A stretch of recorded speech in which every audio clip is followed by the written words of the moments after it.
ეს ეპიზოდი ქალებზე.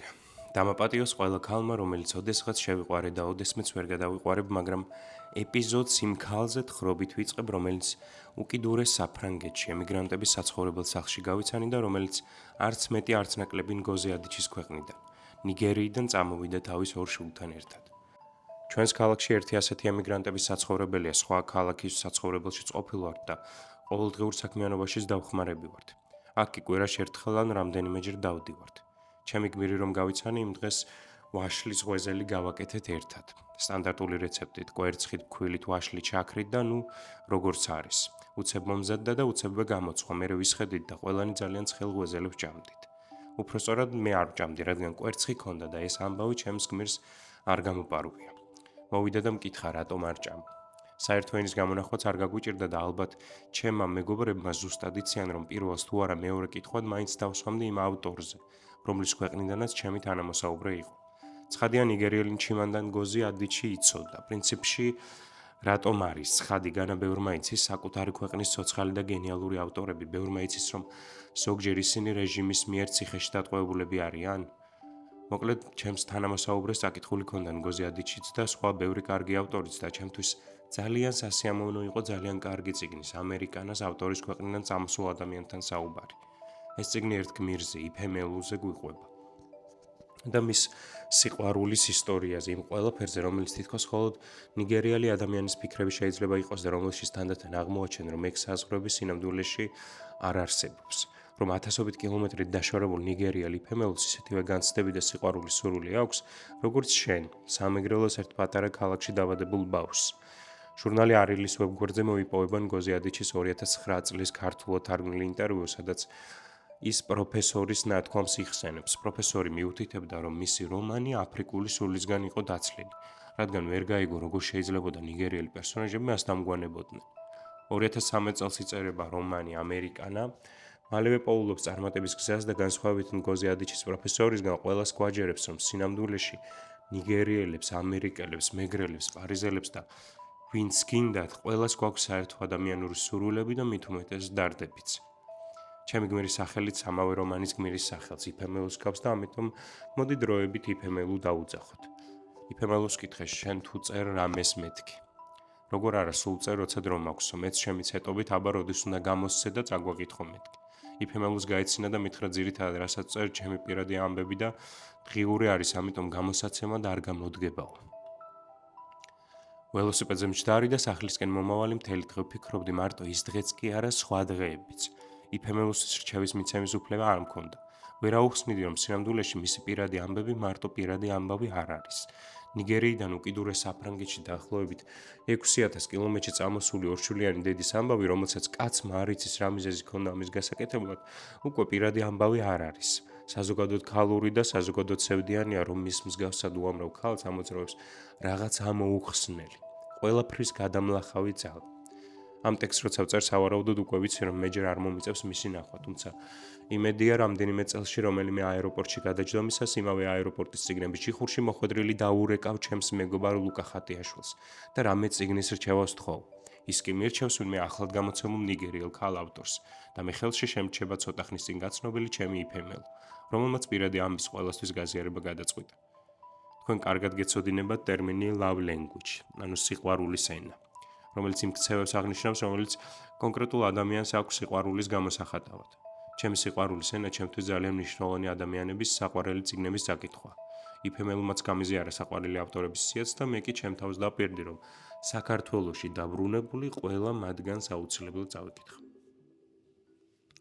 ნათელ ჯანელიძის ლექსების კრებულში პირანიები არის ერთი ლექსი, რომელიც წაკითხვისთანავე ამოვიჩემე, რადგან ჩემთვის ძალიან ახლო ქალებს მახსენებს, მათ შორის იფემელუსაც.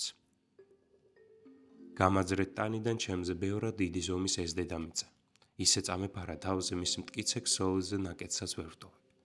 თობას და მწვერვალობას ვინ ჩემულობს, ერთი ბორცვიც კი არ ვარ, ერთი გორაკი. ფეხიც კი ვერ დაუწდება ჩემზე გზააბნეულ კაცს, ისე ჩავიკარგე, ისე გავქრი საკუთარ არსებობაშიც ეჭვმეპარება. გამაძრეთ კანიდან ეს კუბო ეს მიწა. ცაში გამიშვით, მზე მინდა დამწვას და მოაბნიოს ჩემი ფერფლი ვარსკვლავებს შორის. რამდენიმე წლის წინ მეგობართან ერთად რაღაც პროექტით უნგრეთში ვიყავი წასული. ბუდაპეშტთან ახლოს ბალატონ სარზოს ტბასთან გვიწევდა ყოფნა. პროექტის მე-5 თუ მე-6 დღეს ბუდაპეშტში წავედით. რაღაცნაირი ჩვევა მაქვს, რომ ერთხელ სადაც მოვხვდები, თითქმის ყველა გზა და ქუჩა მამახსოვრდება და არც მიგნება მიჭირს. ორივენი იქამდე ნამყოფი ვიყავით და უშიშრად განცალკევდით. ის რაღაც საქმეებზე წავიდა და მეც მარტოს ასე ირნოდ. რას მოვაყოლე ამ ხელა ამბავი მოკლედ. დღის ბოლოს როცა ისევ შევხვდით ერთმანეთს, ჩემს მეგობარს კიდევ ერთი მეგობარი ახლდა. გოგო, რომელიც აღმოჩნდა, რომ რუსეთიდან იყო. რაღაც პირველივე წამიდან გაირკვა მის ეროვნება და ყველას ჩვენც მეც ახლა ვინც ამას უსმენს რუსეთზე, მოდი ასე ვთქვათ, არ გვახსენდება კარგი ამბები. ეს ქვეყანა ჩემთვის 8 წლის ასაკში ნანახი კვამლია ჩემი ქალაქის თავს, აგვისტოს ომის დროს.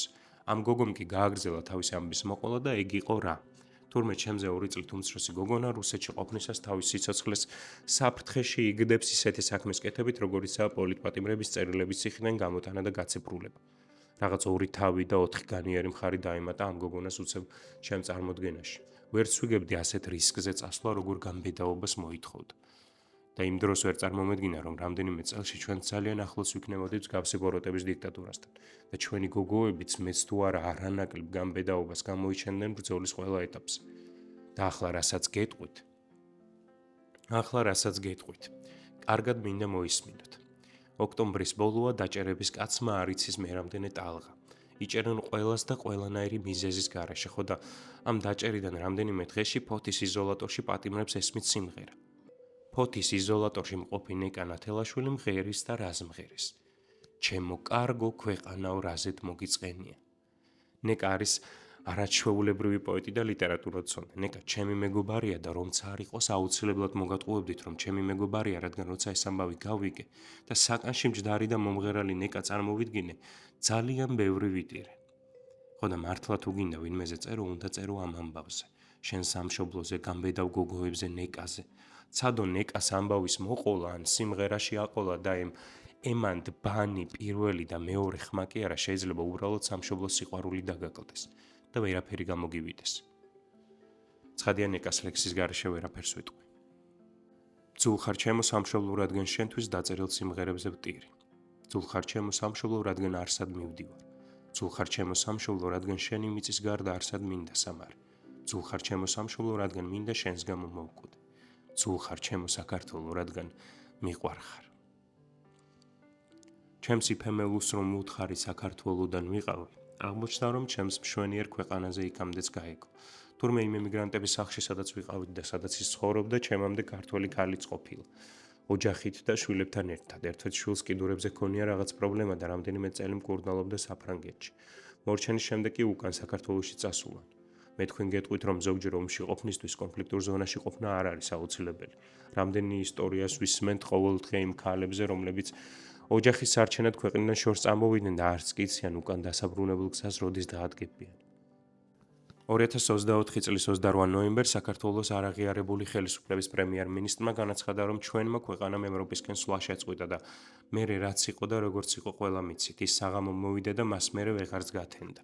მაგ ღამის სიბნელე მოინელა ასობით ადამიანის სასტიკად წემა და ათობით ჩვენი თანატოლის ციხეში გამოკეტვა. ამ ამბებს ჩემთვის სასიამოვნოდ ორი საერთაშორისო ცნობილი ავტორი გამოიხმაურა, ორივე ძალიან მიყვარს. ერთ-ერთი იყო ნობელიანტი სვეტლანა ალექსეევიჩი. წამითაც არ გამკვირვებია მისი მხარდაჭერა.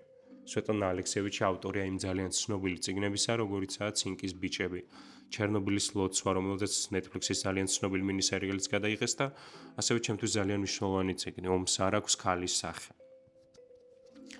ნიჭი მაქვს, რომ ზოგჯერ ორი სრულიად განსხვავებული ავტორის სრულიად განსხვავებულ დროში დაწერილ წიგნს აღმოვაჩენ და მე მივხვდები, რომ ძალიან საჭირო იყო მაგორი წიგნის ერთად წაკითხვა. პირველი მათგანი არის სვეტლანა ალექსეევიჩის ხსენებული წიგნი ომს არ აქვს ქალის სახე, სადაც ის მემუარების სახით გადმოსცემს მეორე მსოფლიო ომის ქალების ამბებს. ანუ ყვება ძალიან ბევრი ქალის ძალიან ბევრ ამბავს, ომში მონაწილე ქალების ამბებს.